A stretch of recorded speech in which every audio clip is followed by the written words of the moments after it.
I fjerde giret, faktisk. 100%, så drar du ut her. Helt ut, ja. Kommer her. Litt langt ut der.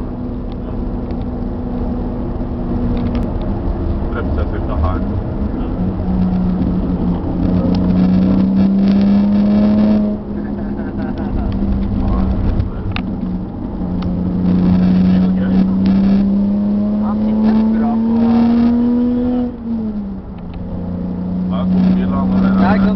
Jeg merker forskjell at ja, det kan jeg. Det er plutselig liksom sånn, det er en god del mer vektig. Jeg får den opp i 160 på nå, bremsa her. Holder bremsen hit, og begynner å gasse.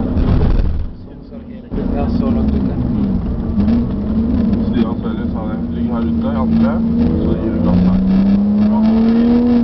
Ja, sånn ja, ok. Med andre giret, da får du rumpa litt ut.